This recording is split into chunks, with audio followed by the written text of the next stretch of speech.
Good evening, everybody, and welcome to Roundhouse Theater Online. I'm Ryan Roulette. I'm the artistic director here, and I want to welcome you to our inside look for A Boy and His Soul by Coleman Domingo. I am extraordinarily excited about this piece, and I can't wait to introduce it to you tonight. To start helping me with that, I'd like to bring out our director, who you know best as an actor, but you're going to get to see his directing work maybe for the first time, Mr. Craig Wallace. Craig, come on out here. Hi. Hi. So, Craig, first off, I know you've been in rehearsal for a little while. So just so that we orient everybody to this, would you tell us a little bit about the play, just a summary of the play, and sort of a little bit about why you love the play? Well, first of all, let me just say that we're doing the play in full PPE, safely and socially distanced, and we're having an amazing time. It's really been a great process thus far. The play is basically, the play is about our main character. Jay has been asked by his parents to swing by the family home in Philadelphia, which is about to be sold. They had moved to Virginia. They're about to sell the house. They wanted him to just give it a once over. He gets to the basement of the house, and all of their stuff, the house has actually been rented out since they left, but all of their stuff, a lot of stuff is down in the basement. And he's sort of having all these memories of the Easy Bake Oven and all this other stuff and Christmas trees. But then he stumbles upon stacks and stacks of records, old records. And he's so surprised, he's incredulous that his parents would leave behind this music that was so important to him, so important to their family.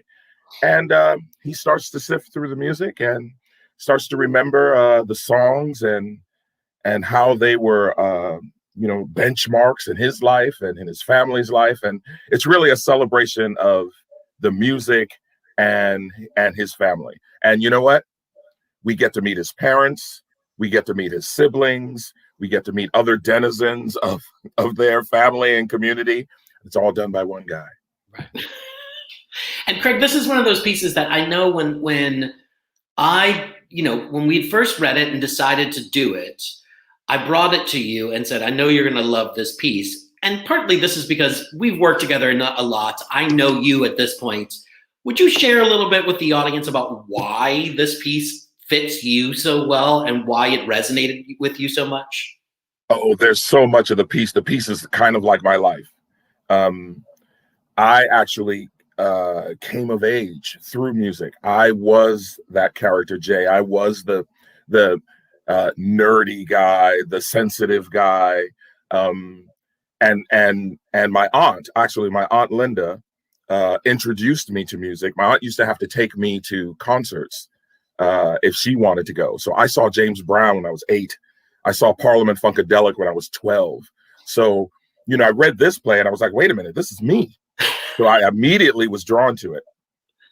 And this is Coleman's life story, right? I mean, have you had the chance to talk to Coleman a little bit about it during the process? Yes, this is absolutely his life story. And he's very, he's still very much connected to it. In terms of it being his life story, but he was actually excited to see what we're going to do with it, which, and I think he'll be pleased that like I said, it's been a joy thus far, even Super with masks and face shields on and gloves. So I want to introduce our designers for the show and bring them out to talk a little bit about it before we bring out our star. But before I do that, I just want to remind everybody in this virtual world, if you have questions for us, please simply put it into the chat feature in YouTube. And we will automatically get it here, and we'll answer the questions as we get to the end of the interviews. So I'd like to now bring out our 4 designers for the play. Our scenic designer, Paige Hathaway. Our costume designer, Ivania Stack. Our lighting designer, Harold Burgess. And our sound designer, Matt Nielsen. Hi, everybody. Hey. Welcome to our inside look. There's a lot to talk about with this play, but I'm hoping that what we can do to start is to give our audience a little taste of what they're going to see, even though they won't be in the theater. We are, unlike with most, all the other things we've done digitally so far, we're building a full set. This is a fully costumed piece. It's a full show that we are simply filming, as opposed to making a movie set on location somewhere, or a staged reading that we are filming, like the Adrienne Kennedy Festival, or something like The Catastrophist, which was really done on a bare stage in Marin. Paige, would you talk us through your design a little bit? Absolutely. I'm so thrilled to be on board, and this is such a wonderful and exciting show to kind of come back to designing. It's been like 11 months since I've designed something, since I've been in a theater. So this is really exciting, and we get to craft this wonderful, warm story. And so basically, the design, thank you so much, Jasmine. The design is, we wanted to create this sort of realistic basement island, is what we've been calling it. This sort of super real, full of all the trappings of a basement and the kind of detritus of life that accumulates in a basement. And to have it all kind of within this very isolated space. So kind of talking through, we have a door up top that leads into the house proper. And then, and so Ro will be able to enter the space that way, descend down the stairs, and essentially discover this basement with all of these lovely 70s pieces of furniture, the Easy Bake Oven that Craig mentioned, a Christmas tree, and then boxes and boxes of records.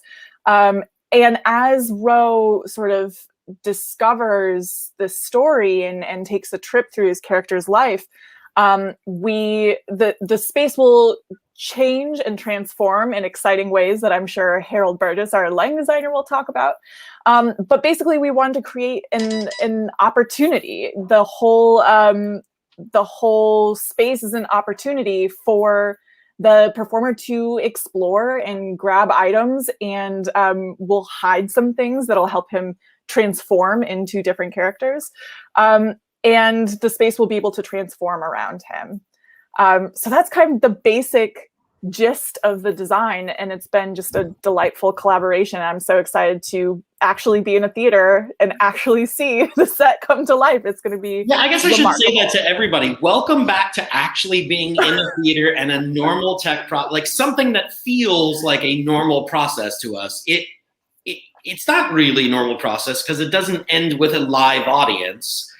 Right. It ends with filming, but the rest of it feels pretty much, I have to say, the day that Jesse sent me a picture of the set in the space felt like we had actually turned a massive corner in this long, never-ending ordeal that is COVID. So welcome back, and it's beautiful, and we're thrilled to be able to play on it.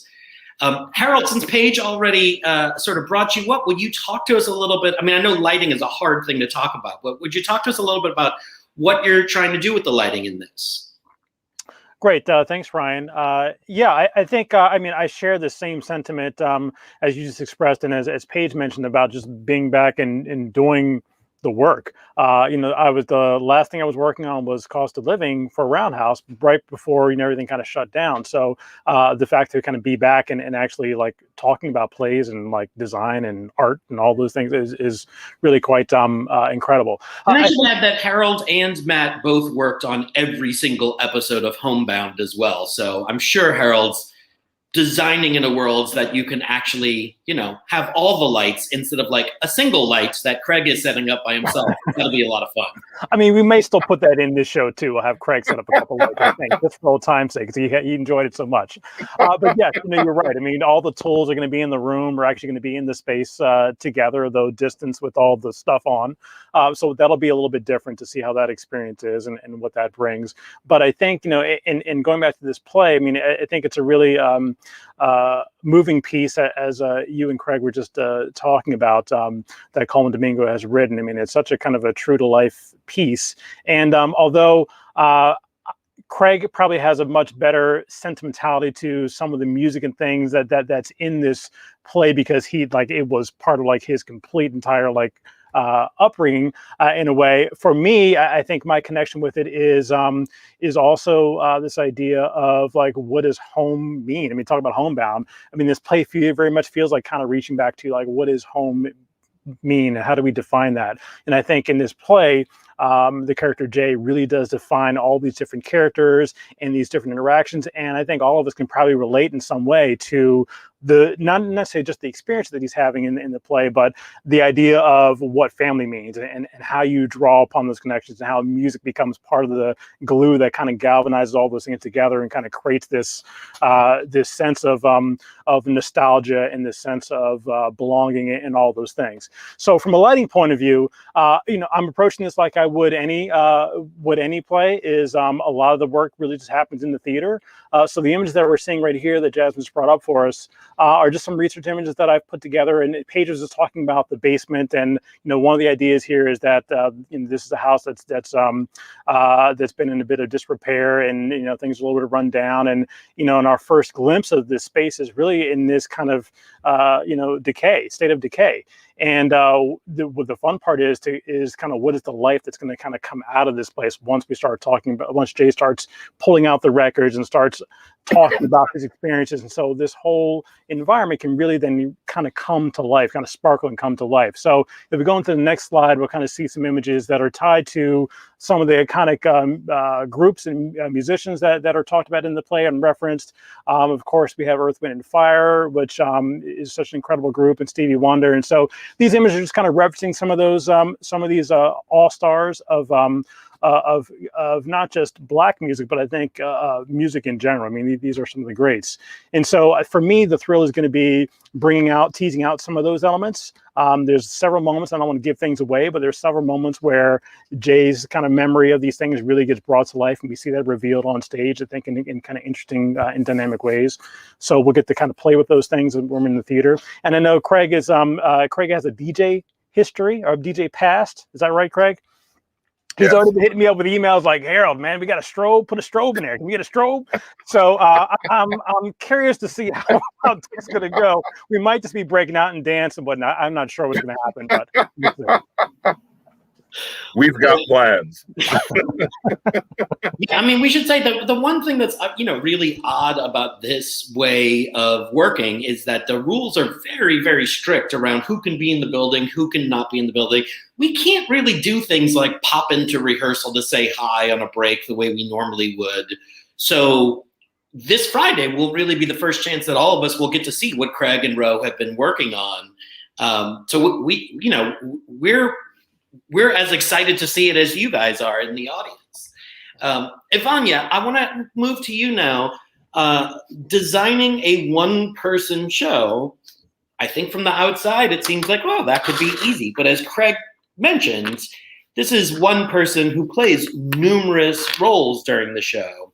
Will you talk to us a little bit about how you guys are going about doing that? He's not fully changing costumes and fully changing characters, but I know you guys have come up with some ways to hint at different ways to create character. Will you talk to us a little bit about that?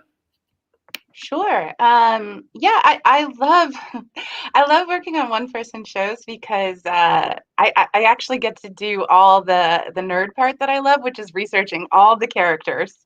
Anytime, any character, even if it's just like 2 seconds and I'm my uncle, I love to who's this? Who is this character? So it's like I get to research a whole entire cast of characters, and from those you can kind of get an idea. Okay, what is the central look that our characters dressed in that can maybe blur at the edges and become all of these people, knowing that, in fact, you don't often need a costume change because our actor in particular is so good that when he becomes the different characters, you just suddenly you see and you believe he's his mother and you believe he's, his brother or cousin, like, just with a gesture and a change of voice and a change of pose. And it's amazing how much is in that. And I'm like, as costume designer, I don't need to throw all my stuff all over him and get in his way necessarily. But there may be a character or two which, could could have a little accent or a scarf or a hat.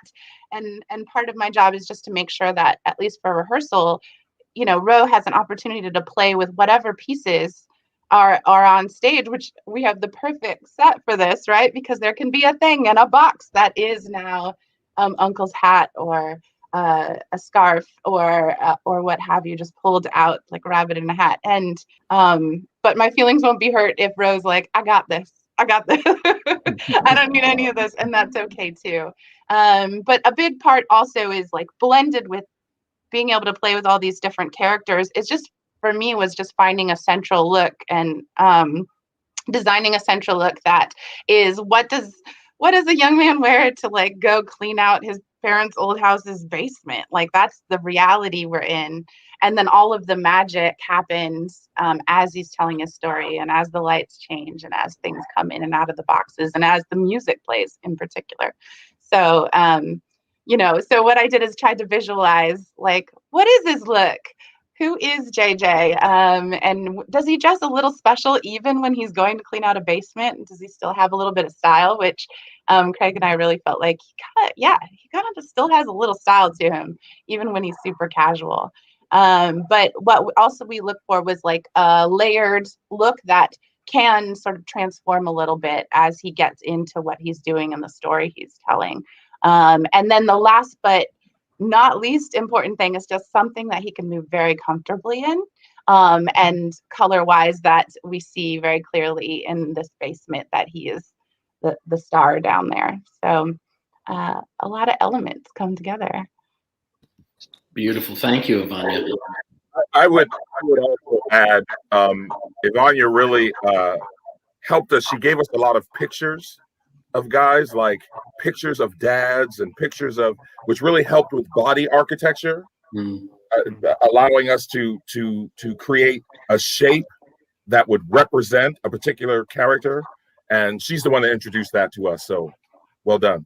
I'm going to come back to that in a second, Craig, because I want to hear more about this idea of a shape, a body shape, to be able to create the different characters when we bring Ro on. Matt, before we get to that, if there's one other sort of character that's in this play, it is the music of this play.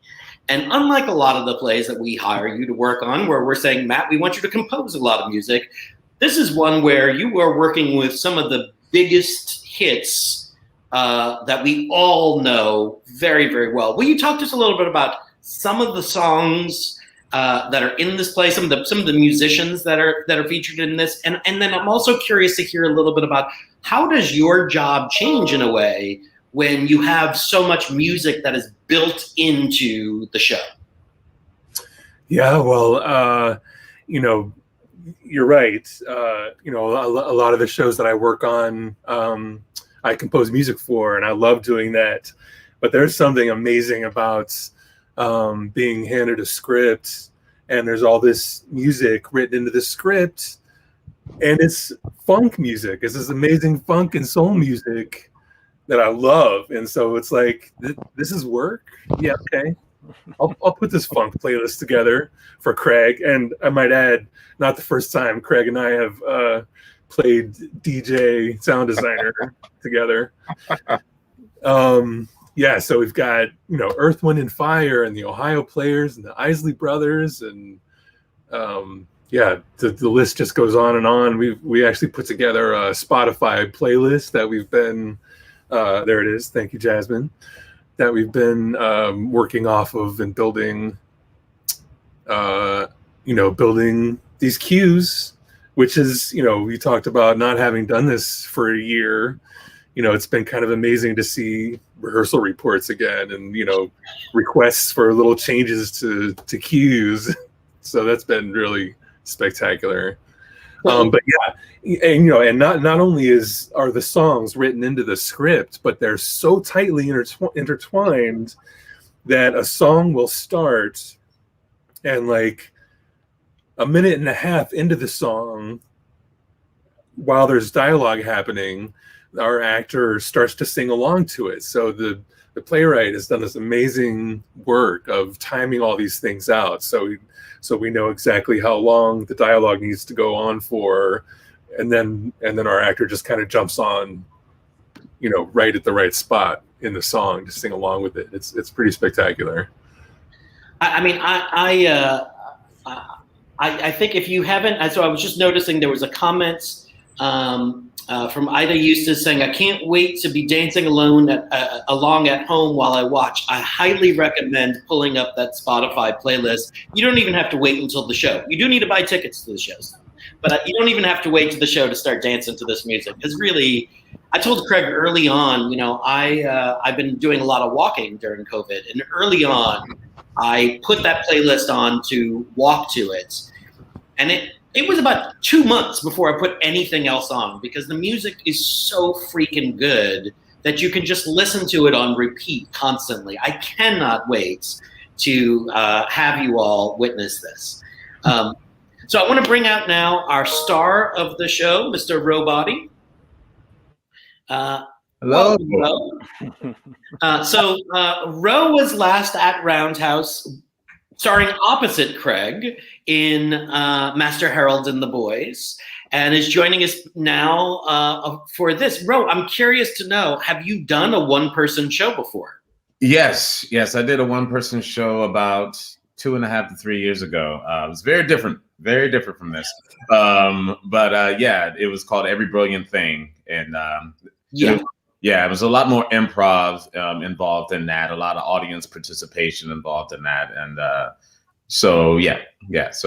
Every Brilliant Thing is sort of more like what you and I did with the show at Studio, where we were taking lots of things from the audience and responding. All three of us were, Craig, you and I, responding to the audience. Yeah, this is different in that you are switching between characters a lot. Yeah. Craig mentioned this idea of finding the body shape for different characters. I'm curious to hear both of you talk a little bit about that. How have you, how are you keeping straight all the number of different characters you play, especially towards the end of the play where they are having conversations with each other, which seems very hard to do? Yeah. Well, I know all these people. So, I mean, they are my aunts, they are my uncles, they are my cousins, they are friends of family members, so I'm drawing from a lot of, those people in my life. But at the same time, I always try to find out where their center is, you know what I mean? And what is their main thing? And it's all written in the script, you know what I mean? Like, my sister smokes a cigarette, so let me give her this. My Aunt Thelma is really, really fat. So maybe she's like wide leg and she can't close her legs real good. So she wobbles a little bit when she walks, So, I mean, going back and forth, it does get tricky. And I think there was one rehearsal, Craig, where you caught me getting mixed up and you were like, uh-oh, because it was really difficult. All of a sudden, my mom was speaking through my aunt's mouth. It was but it's just repetition. And we're getting to a point now where these people are really real to me, and so it's a lot easier for me to just jump into them instead of them just being characters that I'm pulling out of a play from a page and trying to make work. They're starting to live in me a lot more. So, I mean, for both of you, Craig and Ro, this is a piece that has only really been performed by Coleman Domingo himself. For those of you that don't know, I think everybody knows Coleman at this point, but if you don't, Coleman is on Walking Dead. He was most recently, he's been on Euphoria lately. He's most recently been in Ma Rainey, thank you. The film production of Ma Rainey that just came out, but he's got a big Broadway career and off-Broadway career as an actor. And, is a very well-known guy who performed this role himself. He wrote it for himself. He performed it for himself off-Broadway. And this is the first production not performed by Coleman. Mm-hmm. How are you guys approaching the Coleman character? I mean, it's one thing to create these other characters, but given that this is a real person who is in the rehearsal with us sometimes or available to us, are you just creating your own version of Coleman? Are you trying to create some are you trying to use Coleman as a model? How are you approaching that? You want to speak? No. No, we're not. We're not. And the play really does exist on its own. Mm-hmm. So this J is Rose J. Yeah. It's Rose. This Edie is Rose Edie. This Clarence is Rose Clarence. And the play exists so that can happen. Mm-hmm. Which I think it's great for him to have let the play go, so that other people can do it, other Jays can exist and create these characters and this family. So no, Coleman is he's our scribe, but the play is definitely emanates from Roe. Yeah, well said. Well said.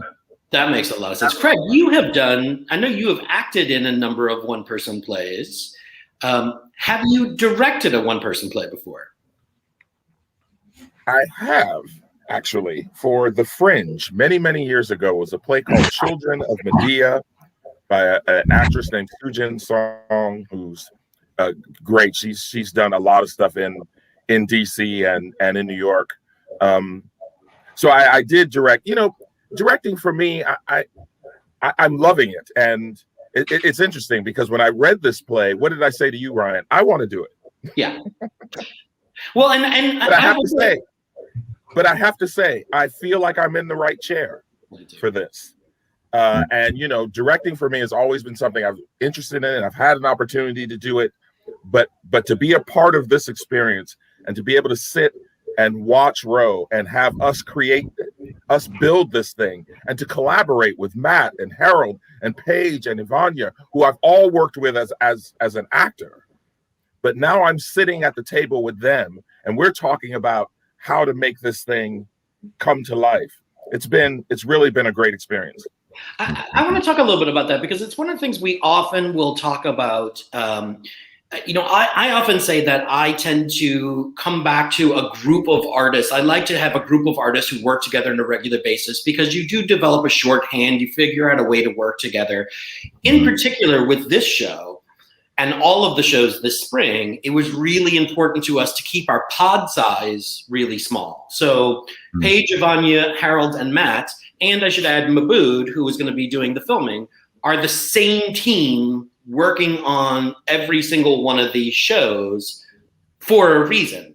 I'm curious, given, Craig and Roe, the fact that you guys you've acted in 2 shows. Am I right in saying 2 shows together? Yes. So you've done 2 shows together. And I know you've all done numerous shows together as designers. And I think, Roe, you have worked with all of these designers.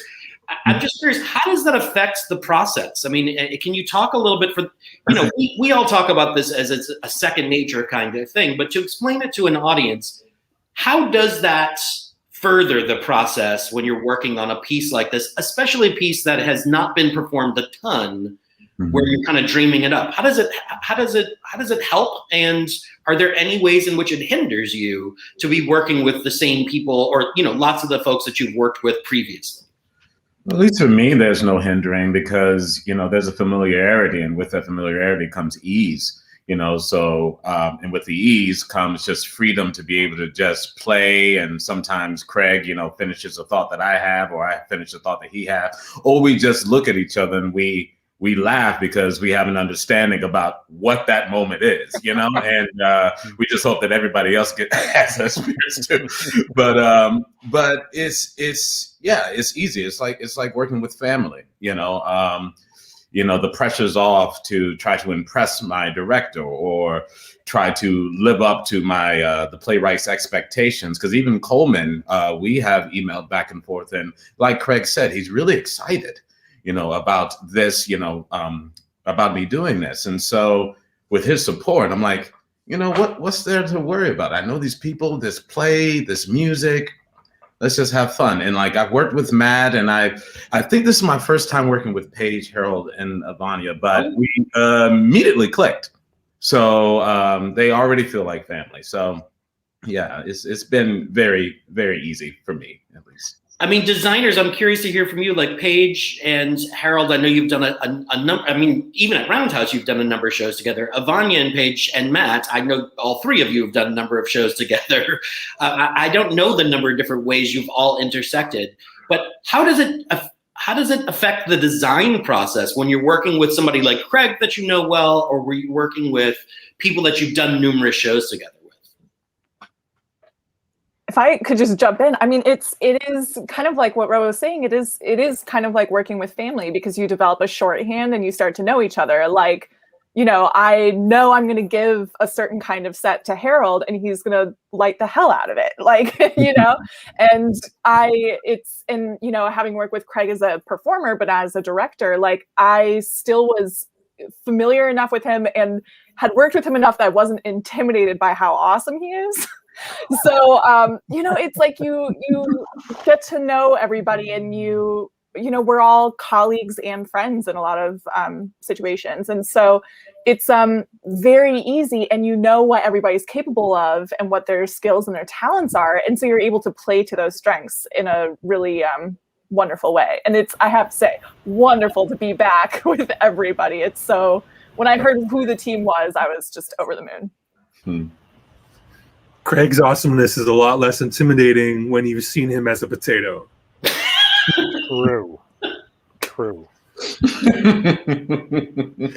Oh, man, I'm never gonna live that down. It's on film forever and ever. Now, because real life has actually, caught up to us. I mean, we were all sitting around. For those of you in the audience, if you haven't seen this yet, I'm sure you've seen Homebound in the first episode in which Craig becomes a potato, but you may not have seen that recently a lawyer actually was turned himself into a cat and couldn't figure out how to turn himself stop it. We were all immediately texting that thing around, going, "Oh my God, we life is imitating art here." Yeah, sorry, Matt. Yeah, yeah, but I'll just echo what Paige was saying. It's really, to work with a team with whom you've worked with so often. You don't have to do that thing where you have to spend a while figuring out the translation. Okay, when this director says this, they really mean this, because we already have that shorthand. It's the same with the other designers. Yeah, it's really kind of great. Yeah, I would add to that I think it's also about this trust that we have in each other and respect for what each person brings to the table.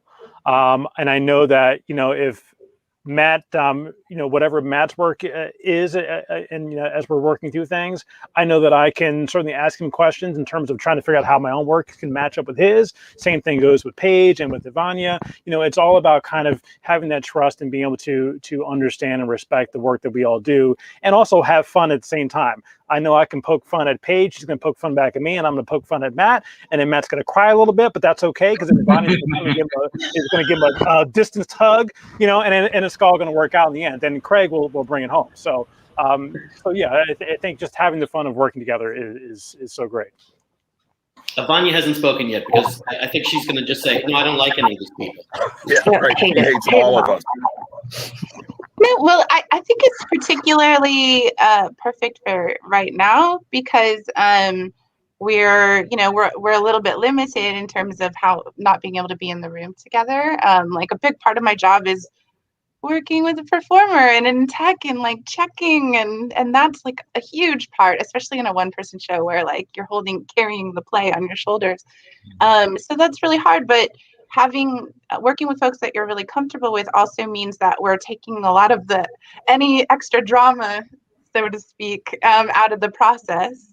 So that, if Craig, for example, if there's something that Craig isn't liking what he's seeing, he can just say, "Hey, I wish we had something else." And it's not a big deal. Like, cool, let's switch that out. Let's try something different. Let's go for it. And so I think it's that trust, and it's the ability to like do our jobs and try to hone towards the truth without fear of offending or upsetting, or like, we don't know, and then they won't hire me again. And, oh God. So it just takes that drama out so that it can like stay, so that Ro can have it. Right. On the stage, in the script. And this show lends itself to that. Yeah. Mm-hmm. I think we all love this show, and this show is not traumatic. It's moving, it's touching, and it's celebratory, and it's fun. And when you have a show like that, then that makes us all want to put our best foot forward to bring it to life. I'll be interested to hear your inside look, Ryan, because your piece is a little deeper, right? I mean, I don't know if it's a little. Not that the gang won't be great to work together, but that sometimes the material can affect the process. It's a very different play in that way, for sure. Mm-hmm. Yeah, and each one of these is going to be their own. I mean, that's the interesting thing about it, where we'll have the same design team, but each one of these things is going to look completely different, feel completely different, and that's kind of the beauty of it. Ro, Craig, something that the rest of us have not yet experienced, because the rules around entering the theater right now are quite strict. What's it been like rehearsing a play wearing not just a mask, but a face shield as well? Ro, are you keeping it on all the time, or are you taking it off when you're rehearsing? I know everybody else has to keep it on the whole time. Yeah, so I take my mask off, but I keep my face shield on. And afterwards, after it's off, I take that face shield off. I'm like, good God, I spit so much. Jeez. But that's just a sign that I have good diction. So it's actually a good thing. But yeah, I keep that whole thing on the entire time. And then once we leave the room, face mask is on in other rooms in the theater, whenever you go to the bathroom and whatnot and all that. But yeah, those guys are in their face mask and the shield and eye protectors as well the entire time. Yeah. And it's just me, so it's easy to be spaced out. Like it doesn't feel like. What? I'm sorry, I froze for a second. I thought you were done talking. Well, I apologize. Oh no, what were you saying? I was just saying, can you tell us a little bit about how many different COVID tests you've actually had to take so far, just so that the audience understands this process? We've been in rehearsal for, this is a third week. Third week. Okay, so 9. 9. Well, we haven't completed this week's test yet, so. No, we haven't. No, so 7. Yeah, 7. But it'll be 9 by the end of this week. So we take 3 a week. Yeah. I mean, it's good. We all know we're safe, but man, that's a lot of testing for those of us that I'm used to it. Yeah, I've gotten used to it. The first time I was in the bathroom, trying to figure it out and like couldn't do it without sneezing. But now it's like, piece of cake. Well, the other upside is because there's not so many of us, because there's only like 8 people in our little bubble, our little zone, or not even 8 people, like 6 people. It's easier to maintain. It's easier for us to be apart from each other. It's easier for us. But if there were 15 people in this thing, it would be tense because we're all so worried about. But because there's only, there's just the 4 of us. Well, the 5 of us in the rehearsal room, and we all know how to stay apart from each other. Yeah. So that's been good. Yes. But now moving toward tech, it's a whole new thing, right? Because everybody's there. But even when we get into the theater, I mean, we're going to have to maintain social distance. What we did during the Adrian Kennedy Festival is very clear. Like, Ro will be on stage in one zone, and he can have his mask off in that zone. But even the people who are on stage using cameras filming him, when they're, there will be times where they're filming further back and times where they're close up. Everybody will always have to wear 2 layers of face shields. Everybody has to have numerous COVID tests to be able to even walk into the building. It is a weird and fascinating way to work. But I don't know about you guys. I've said to, I was talking to my mom about it one day, and she asked me if I felt safe. And I said, Mom, I feel far more safe at the theater than I have felt anywhere else, because absolutely everybody's had so many tests. It's clear that everybody's, okay. Yeah. So I want to take a question from the audience. It's a really good one. Jane Beard says, in the before times, a phrase that I love, it used to take a show a few audiences to really own the show. Will you get live audience feedback, or will this be directed almost like it's a film? I will just add the first part of this, which is that there will be no live audience for it. We had hoped initially, because this is a comedy as well, as is the next show. We had really hoped that we would be able to have a live audience, but it is simply not allowed. So there will be those of us who are working on the show who will be in the audience that Ro can play to. But have you guys talked a little bit about this? I mean, how do you maintain that quality of it being a live show when you're not going to have the audience to feed off of and learn what jokes are landing, which jokes aren't? Well, I can honestly say that Craig and Shay and Thomas, who are in the rehearsal hall with me, have been so present with me They've heard this play so many times, but they listen to it like they're hearing it for the first time. And I genuinely feel like I'm getting, genuine reactions back from them when things are working. And sometimes when I know a joke I've said before or a way I've said it isn't landing the same way, I'll switch it up and I'm like, okay, I got him back, so it's good. It always keeps me on my toes. And, every night in the theater, you have a different audience, you know what I mean? So I'm just working with these guys and trying to keep it fresh. And, I'll have you all there when I film it. And so, you'll be new faces, kind eyes, and I'll be able to, riff off of you all. So I'm not really worried about it as much as I was, because we're also making this set more in a realistic setting. We're trying to make it more as if I'm in this basement and I am going through all of these memories in real time, as if they're in my head, so to speak, as opposed to it being a guy with a stool, performative, riffing off of the audience and having that come back. You know what I mean? So it's, you want to speak to that, Craig? I feel like I would just say that Ro doesn't get the gratification, but the audience will. Yeah. But I truly feel that from what we're working on and how we're building it, how all of us are building it, that people will see it and they will have wonderful responses. It's just unfortunate that Ro won't get to hear it and feel it and riff, like you said, off of it, grow from it.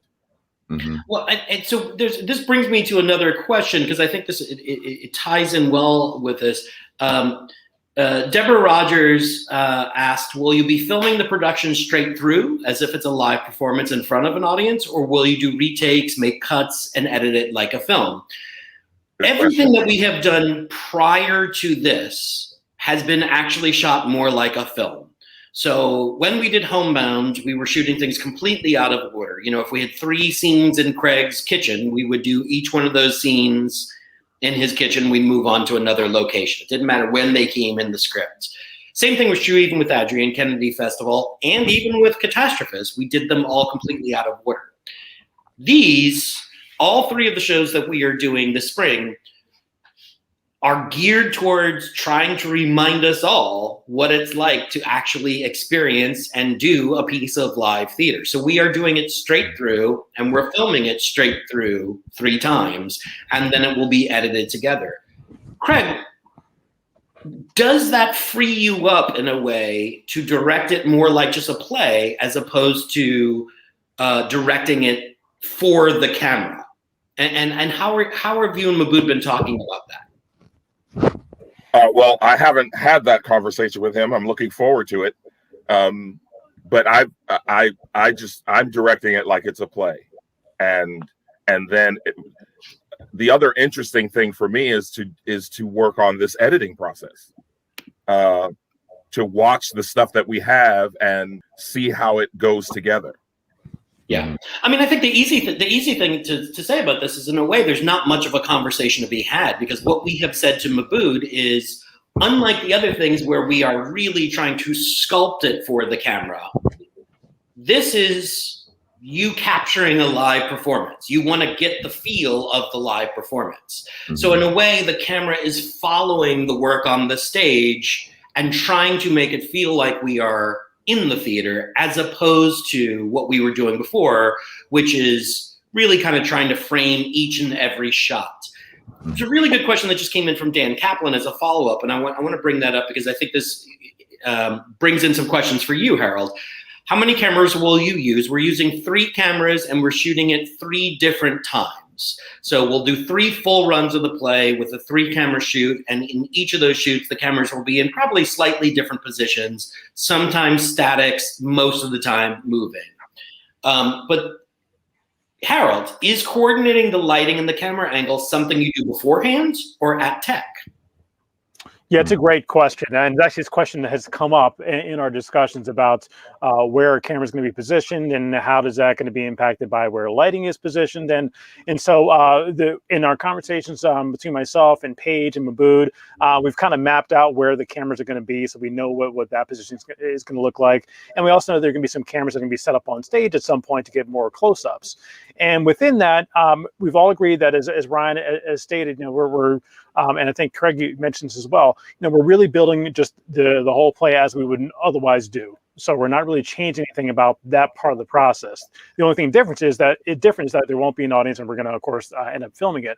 In terms of lighting, what we're really just paying attention to is once we get through our rehearsals and kind of have the show built as far as all the cues and where everything falls and how everything comes together, we then bring in cameras and start recording it. In that process, my role is going to basically be to be looking at a monitor that sees what the cameras see, and then based on discussions with Mabood and with the other folks who are in there doing the camera work, is making some changes in lighting in terms of to balance lighting levels for the camera. Our eyes see differently than cameras do. Our eyes tend to be more sensitive, and you can kind of do more. So with cameras, they tend to have, there's certain things that you need to do to help them be able to correctly capture the scene. So we'll be doing some tweaking once we get into the recording part, but hopefully for the most part that will be less tweaking and more about we can just kind of run the show and capture everything. I mean, in a way, it almost has to, right? Because, we're going to tech the full show, and then Mabood's going to come in with cameras, and we'll set them up, and we'll look at it, but we're not shooting a single camera angle at a time. So if we were shooting from a single camera angle, Harold, you could actually design the whole show for that one camera angle. But when you have 3 different angles, all we can do is look at it through all 3 and kind of flip through the cues and go, oh, over here, this one's really off. Once we're done, great. Then Ro runs the show, set up the new cameras, do it again. You can't really light for 3 different angles simultaneously. I mean, but then again, I will say none of us are experienced filmmakers. We are all theater people. And our goal is to try to keep something and make it feel as close to being in the theater as we possibly can.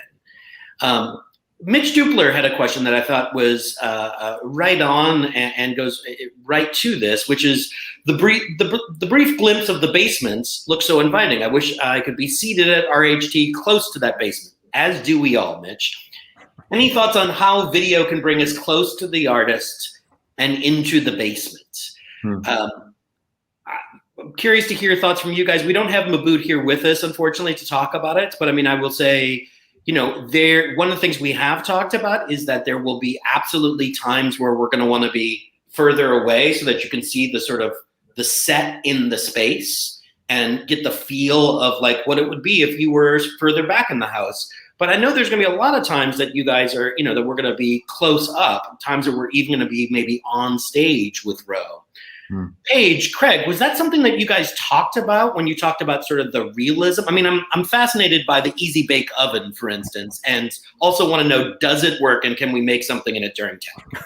That's a good question. I mean, this is yet another sort of evidence of trust, I suppose, with the team, because Casey Hendricks, who's the prop master or prop designer rather, she and I have worked together on many, many projects. And so I know she's going to find authentic, real objects. Not only that, but, if we have to mock something up, she's going to do it to a standard that we can have a close up with the camera and it will feel real. And I mean, this stereo console that we found is an item of the piece that still functions and works. And so I think it's about, that attention to detail and stuff, trusting the team. And even, the painter at Roundhouse, the builders at Roundhouse, they're all of a craftsmanship that I'm not worried about the camera getting up close and personal with the set design, and Craig and I mean, we didn't even really have a conversation about how the set would feel to a camera, because we really did want to design it as though it were a theater piece. And correct me if I'm wrong, Craig, but I don't think we even really touched on that. We just kind of designed what we wanted to design, No, because we knew that that was our job. And then, Mabood would come in and lend his expertise to how to make it palatable for the audience. Mhm. Yeah, I mean, I think in a way, am I right in saying that like we are not saying let's get these albums with these specific album covers because we know that we're going to want to do a close-up on them. We're saying let's get the albums with the real album covers because that's what's called for in the play. Mm-hmm. And we would have done that even if you couldn't have seen it from the back of the theater. The difference is now you're going to actually probably be able to see the actual album cover come out. Mhm. Is that safe to say? Exactly. Yeah. So speaking of the music, there was a question, two different questions were brought up about music rights, one from Diane and one from Ed. I'll bring up Diane's. How difficult was it to get the rights for all the music? The short answer is it's very difficult to get the rights to all the music that Pullman wrote into this play. Sometimes when people write plays, they write them in the way where they call for a specific song and they get the underlying rights to the song. So by acquiring the rights to the script, you already have to the song, and you are simply the playwright has to pay the song folks for every penny that they get. They pay something out to the song folks. This doesn't work that way. We are very, very lucky to be working with Ted Hemmerman and his business Copyright Royalties in helping us to secure all of this. It's honestly not something that especially because we are streaming and not doing it in the theater, it's not something we would have been able to easily do on our own. So we are incredibly, incredibly thankful to Ted, who has been doing this pro bono for us out of his love for Roundhouse. Thank you, Ted. We literally could not be doing this show without you. Ro, is Gerald Bodie your mom? Oh my God. Your dad? Hi, Mom. She just says hi, son. Hi. Oh, hi, Mom. I thought it was your mom. I just wanted to say hi. I love you. This is going to thank you. Yeah, we can't wait either. And Ro, there's some more love for you in here. Euro Gang says, I still remember Ro's 2014 performance and a performance of 7 guitars at another theater. Brilliant. Definitely looking forward to seeing him again in this. I think we are all incredibly thrilled that Ro has, am I allowed to say this? You're officially moved back to DC. You are a DC resident now. Yes, yeah, I'm here. So, yeah, me and my partner are here. So we no longer have to beg you to come down and do shows with us. We can audition you for anything. No. Come and knock on my door. Right here. Rita asks, does the show need a stage manager or a video editor only? The easy answer to this is this show requires all the things you would normally have to do a normal show. There's a stage manager, there's an assistant stage manager, there's this full design team, there's the props master, all of our construction crew, electrics crew, all the normal people you'd have doing a normal show. But on top of that, we also have an entire film crew. Mabood, who is like Craig, is doing a different duty than what you're used to, although he's been doing this for a while now this season, is serving as our director of photography. Mabood has cameramen that he's hiring. And then Mabood is also going to be doing the editing for this, along with Matt, who is not every sound designer has the skills to work in both mediums, but Matt has a lot of experience working in film. Matt, will you talk just briefly about what it means to record something live that has all this music in it that you then need to remaster for film, and how that is different than the way a normal film would be done? We're gonna find out. Yeah, that's been one of the biggest challenges in thinking about this, because usually, when you're filming something, you film it with no sound, no sound cues playing, no music, or else some kind of like in-ear monitor system worked out. But in this case, because the music is so tightly intertwined with Ro and the dialogue, we have to be playing it live in the space, film it, and then the challenge is going to be doing audio post-production on it. But we did a couple of tests with myself and Chris Hall, the audio tech at Roundhouse, playing music and recording audio from that. And I think we've worked out a system where, if we play the music at a low enough level, but loud enough so that Ro can still hear it and interact with it, that I'll be able to sort of compensate for it when I add the actual tracks to the video during. In a movie, in a normal movie, when we see people dancing to something on the set, are they actually dancing to the music we're hearing in the film or not?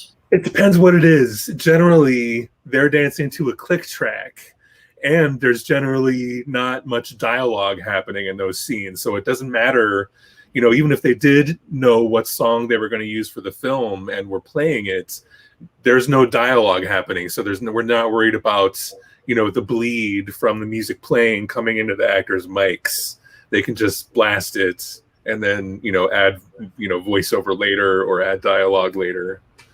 And just to go down this path a little bit more, why could we not just play everything the way we did in the theater and just record it that way and just call it a day? Why couldn't we do that? Well, because of that bleed, we're playing sound cues through the speakers in the theater. And we're going to have Ro's wireless mic active all the time because he's talking all the time. And so his mic is going to pick up that the sound of the music from the speakers. And what you end up getting is quite a bit of like room tone, a little bit of echo, a little bit of reverb that we don't necessarily want. It's going to sound a little distant. And so we need to be able to add the dry sound, the actual music tracks into the video in post-production. So it sounds like, it's coming from the phonograph that's right in front of him and not, 20 feet away from a speaker in a theater that'll be a little bouncy and echoey. I asked you all these questions not because we haven't talked about this, because we've talked about it ad nauseum. I've asked it because I want to be able to share with everybody how complicated some of this stuff actually is. Mm-hmm. It really is not the same as just putting up a normal show and inviting an audience. That we know how to do very easily. This requires all kinds of different skills, and we are so incredibly thankful to all of you for lending your skills and your expertise to this gorgeous piece. I am so excited for our audiences to be able to see. I'm excited for me to be able to see it, for all of us to be able to see it later this week at the design run. Before we leave, Ronald Medford asked, could we please show the Spotify playlist reference again? So Jasmine, can you go ahead and put that up so that everybody can get that? There you go, folks. That might be a little hard to write down quickly. Maybe you can just click on it and copy it and paste it. But maybe we can also put it into an email that goes out to you if we haven't already done that. It is fantastic music. I can't wait for you to see this piece. Craig, Ro, Matt, Harold, Paige, Yvonne, thank you so much for your time tonight. Thank you for doing the show. And it's a pleasure as always to work with all of you. Thank you, guys. Likewise. All right, thank you. Thank you. Thank you.